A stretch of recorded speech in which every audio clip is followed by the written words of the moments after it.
terima, karena itu bukan saya. Dan yang lain-lain gitu.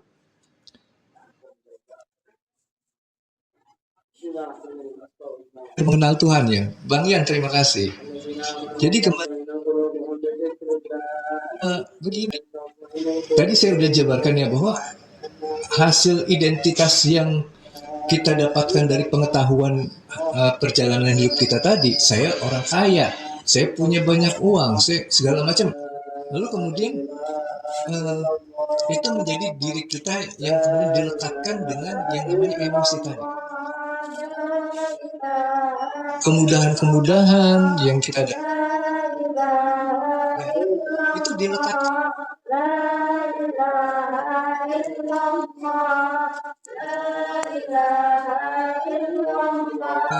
Perjalanan hidup yang berbeda dengan identitas kita tadi, di situ yang kemudian terkawatin itu ada pendapat emosi.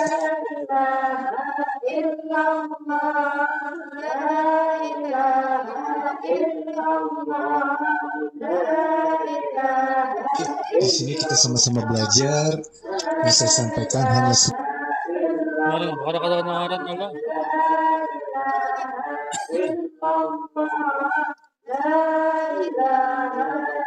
berbicara buruk tentang kita, pasti kita jadi luka batin di situ. Ya. Cuman ya luka batinnya ada kita bukan karena dari awal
kita nggak bisa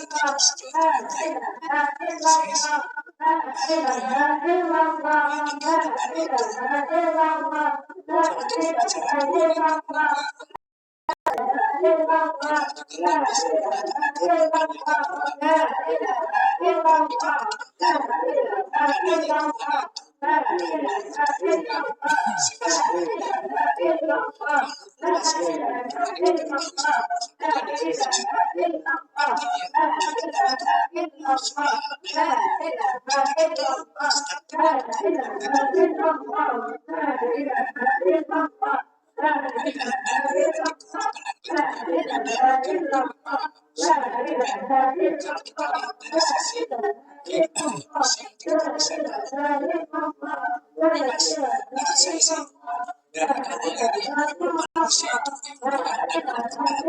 yang ketika ada sesuatu manusia itu konsep saya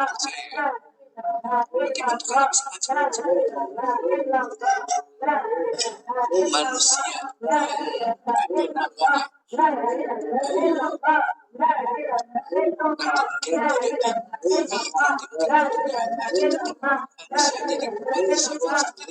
bisa bebas tapi nanti secara prinsip nanti saya coba jelaskan bagaimana penciptaan alam ini yang tadi pada saat cerita apakah lingkungan dulu iya lingkungan itu penting makanya kita bicara tentang manusia ketika ada manusia maka manusia itu tercipta ketika ada maka Allah tercipta maka coba saya jelaskan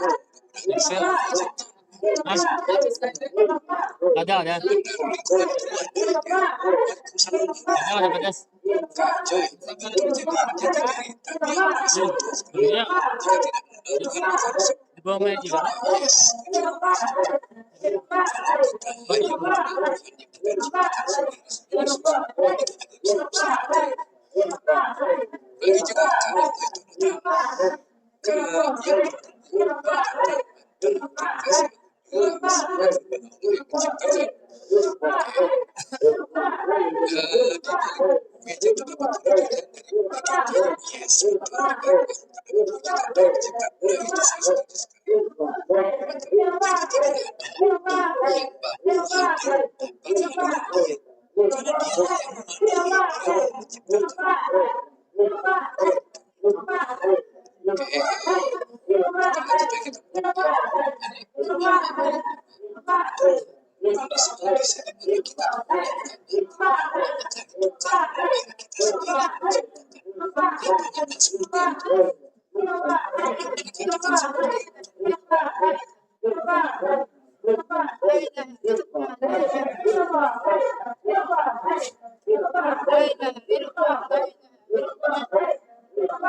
itu ke yang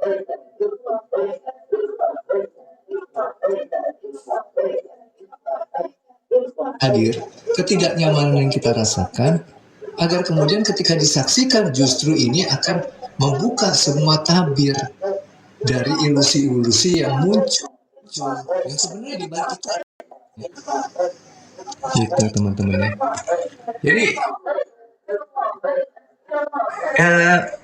ya kembali lagi, proses manusia tadi dikasih otak, kasih pikiran, dikasih pengalaman, jadi pengetahuan.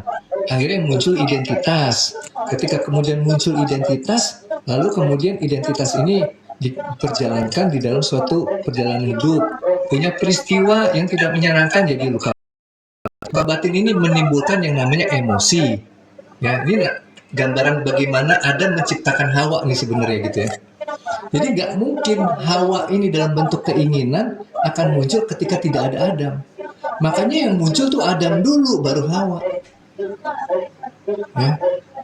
Nah ini kan jadi jelas ya, ternyata Adam dan Hawa ini adalah apa yang hadir di diri manusia secara utuh sebenarnya. Jadi Adam dan Hawa juga, tapi nanti aja deh ceritanya sekalian biar menjadi lengkap dulu. Saya sementara bahas dulu tentang kondisi tadi gitu ya, bahwa ya kita diperjalankan di situ ya, bahwa kita mengalami sesuatu yang senang, tidak senang, itu bukan sesuatu yang terjadi kebetulan dan bukan semata-mata karena kita lalai atau kita berprestasi, bukan. Tapi lalai dan berprestasinya kita ini adalah sebuah perjalanan jiwa yang sudah ditentukan apa yang harus terjadi itu. Makanya di sini kalau kita mau menggunakan atau menggenggam teori stoik, di mana kita terus mencoba untuk menjaga kenyamanan diri kita, pasti nanti di ujungnya bubar jalan. Kenapa? Karena ini tidak sesuai dengan aliran bentuk kehidupan yang dihadirkan oleh Tuhan, di mana manusia itu perlu untuk bisa menerima. Jadi kalau dikatakan alirannya lancar tuh saat kita mau menjadi atau menerima segala sesuatu sebagaimana adanya. Karena itu akan menjadi suatu pengalaman berketuhanan. Ya teman-teman, ini pembicaraannya agak dalam sebenarnya gitu ya. Siapa saja yang mengenal Robnya, maka sebenarnya dia mengenal dirinya sendiri. Sama Bang. Yes, setuju saya. Saya setuju sekali di situ. Ya. Tapi bagaimana kita mengenal Robnya itu ketika kita hanya menciptakan Rob ini dalam bentuk sosok? Ini nggak akan bisa kenal, nggak akan senang, karena kita tidak akan bisa menyentuh dia, bertemu dengan dia pun nggak bisa. Pasti bentuknya ilusi juga pertemuan dengan dia gitu, atau dalam suatu teori yang dijalani tanpa kesadaran. Ya. Iblis, malaikat, dan setan adalah secara konsep yang manusia juga. Iya betul. Itu mewakili mengambil, nanti saya jelaskan di sini. Yang manusia juga ada yang mengaku Tuhan. Nah itu memang banyak yang mengaku Tuhan. Justru ketika manusia itu mengaku Tuhan, sebenarnya dia belum benar-benar paham apa konsep ketuhanan yang utuh ini gitu loh. Sehingga masih ada ego yang pengen tampil dengan label Tuhan tadi. Kalau memang kita sudah memahami konsep ketuhanan secara utuh, gak ada yang namanya manusia ini melabelkan dirinya sebagai Tuhan. Karena nanti pelabelan ini akan memisahkan dirinya dengan yang lain gitu. Saya rasa bahwa ada diri-diri yang bukan Tuhan dan saya lah yang Tuhan. Gitu kan. Nah ini yang mungkin salah paham ketika pengikutnya Siti Jenar itu mencoba belajar tentang keutamaan yang sudah menyatu dengan diri gitu. Mas kok masih agak sulit ya saat ke-trigger soal perilaku anak yang berhubungan dengan sopan santun kepatuhan. Jadi kembali lagi kenapa sulit, karena kita masih di dalam konsep bahwa anak itu adalah diri yang punya free will dan harus mengatur dirinya, mengubah keinginannya, berubah tindakannya, menyesuaikan dengan apa yang kita sukai. Nah, konsep ini menjadi suatu kemelekatan. karena ada emosi yang kemudian ditempelkan di situ. Istilahnya Adam ketemu sama Hawa nih. Ini cuma ketemunya bukan di Jabal Rahmah gitu loh, bukan di Jabal Rahmah. Jadi kayaknya akhirnya jadi kacau di sini. Jadi pikiran kita udah punya konsep, perasaannya juga supporting, kalau nggak sesuai dengan keinginan kita marah.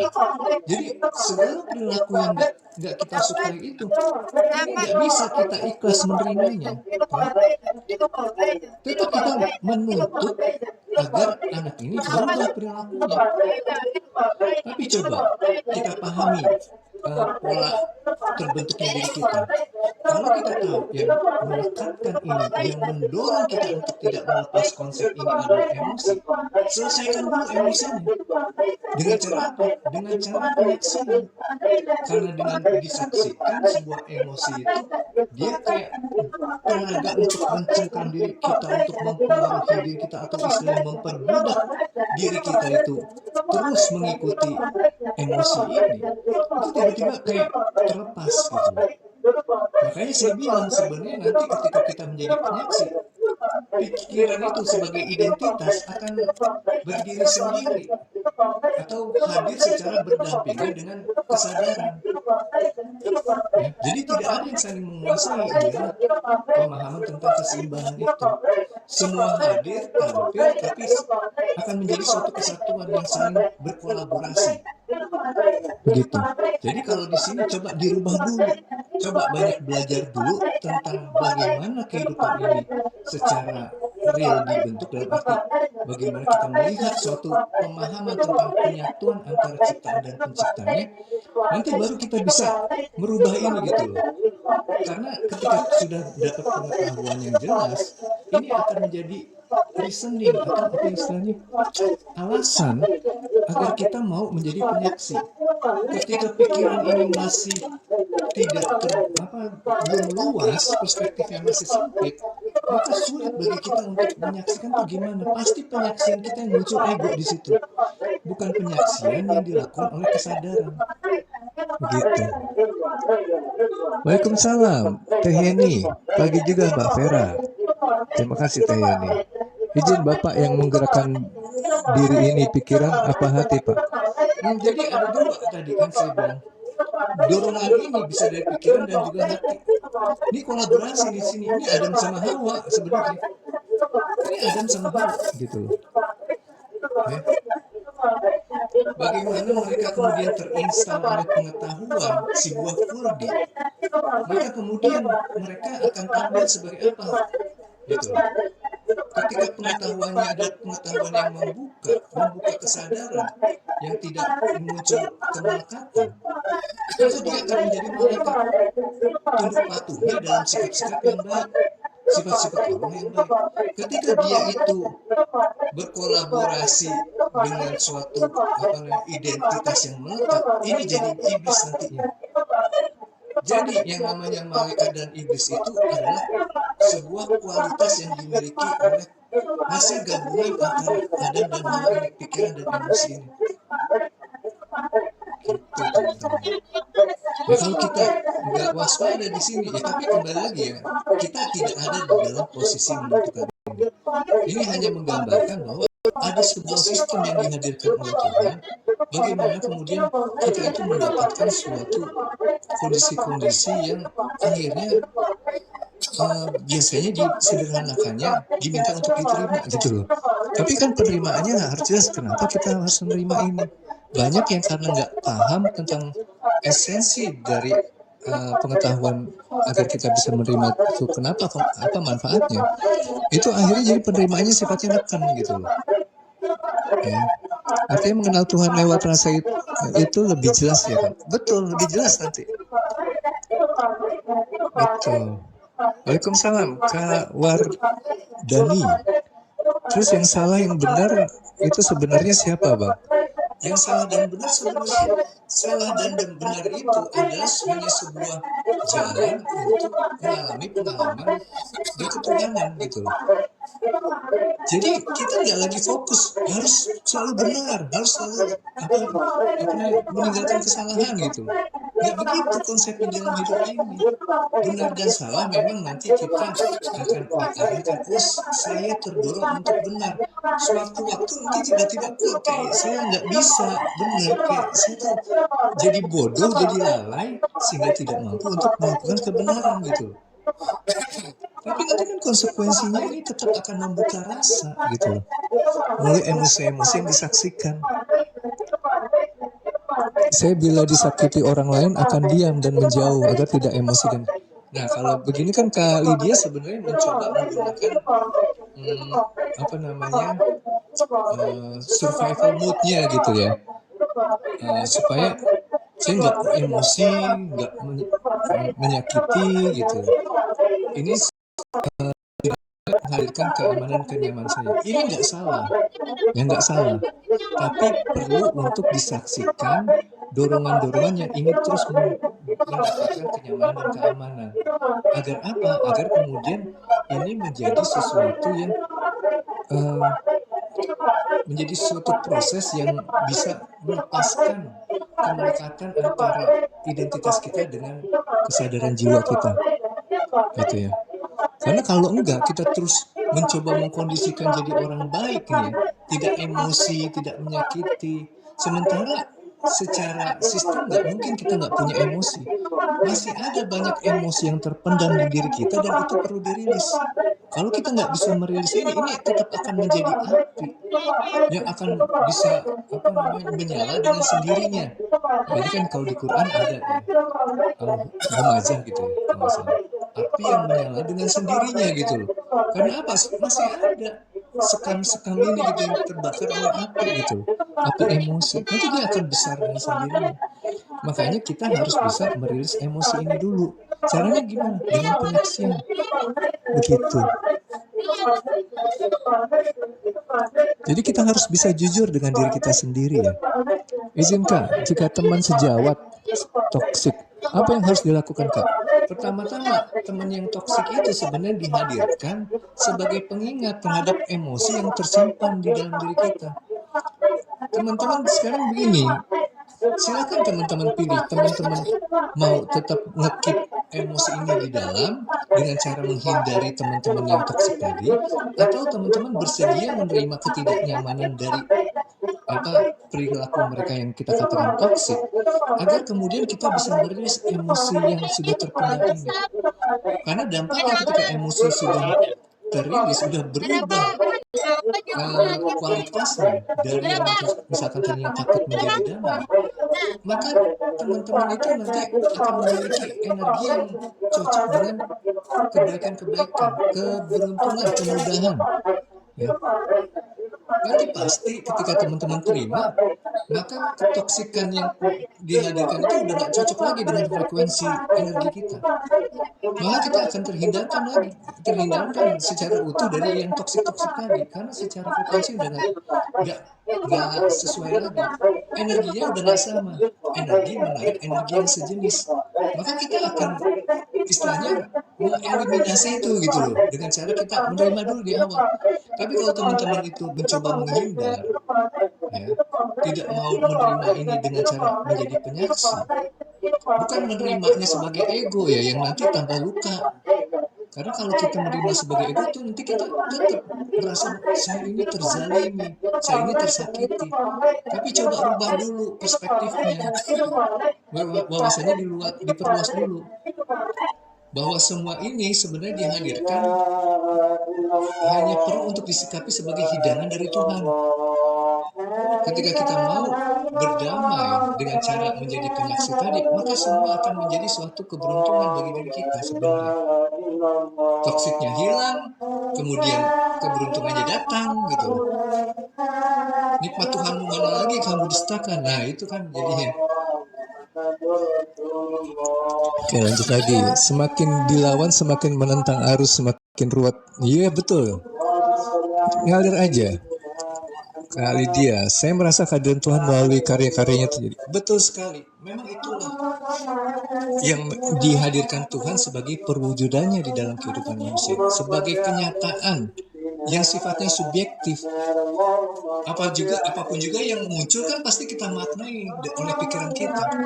Maka muncullah sebuah pikiran, gambarannya sudah spesifik, beda antara kita dengan orang lain walaupun lihatnya hal yang sama. Nah, nanti akhirnya kita bisa lebih lanjutnya mampu untuk berdamai dengan apa yang sudah muncul di pikiran, ada perasaannya dan ada emosinya itu yang kemudian kita berdamai dengan emosinya. Bukan menghilangkan emosi tentunya, karena emosi itu salah satu bentuk dari perwujudan Tuhan juga. Kalau kita sudah menghilangkan emosinya ini, kayak kita mati rasa, sebenarnya kita sedang menutupi perwujudan Tuhan ini. Dengan kata lain, kita sudah kafir, sudah mendustai ayat-ayat Tuhan. Orang-orang yang mendustai ayat-ayat Tuhan, dia dikatakan tidak akan disucikan. Yang tidak disucikan tidak akan bisa bertemu dengan yang maha suci. Gitu. Manusia itu Tuhan dalam huruf kecil, ya. Karena bagian dari ketuhanan itu.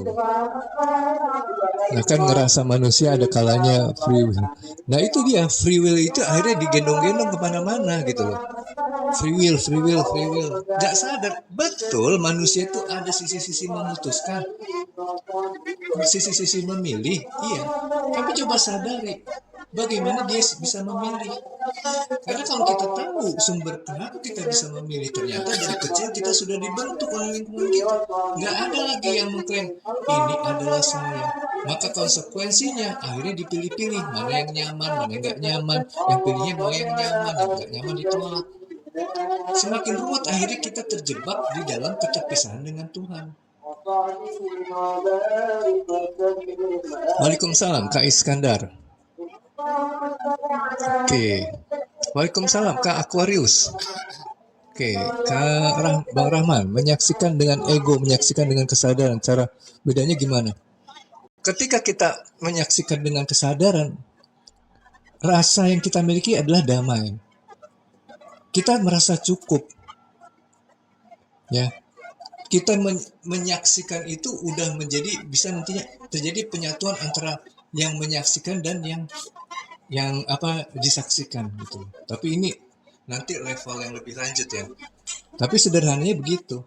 Kalau kita misalkan menjadi penyaksi untuk mendapatkan keamanan, kenyamanan, pasti itu ego. Karena masih ada yang dituju dan hendak digenggam gitu loh.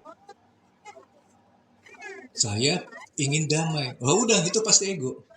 Menjadi penyaksi itu kita mengalir di dalam suatu rasa penerimaan. Ya udah, nggak apa-apa, siap. Bukan supaya saya nanti jadi hilang masalahnya, bukan supaya saya nanti jadi sukses bisnisnya, bukan. Walaupun nanti dampak dari damainya jiwa itu sama dengan bersihnya jiwa tadi, akan terjadi suatu keberuntungan tadi, kemudahan. Karena apa? Karena frekuensi dari energi dalam diri udah masuk ke dalam kedamaian. Nah disinilah kecocokan dengan yang namanya frekuensi uang itu hadir gitu. Frekuensi yang positif itu hadir. Nah kan begitu.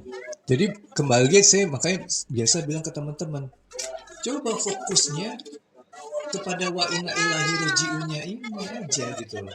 Jangan kemudian kita ingin dapat surga, dapat kemudahan, itu semua pasti didapat bagi jiwa-jiwa yang memang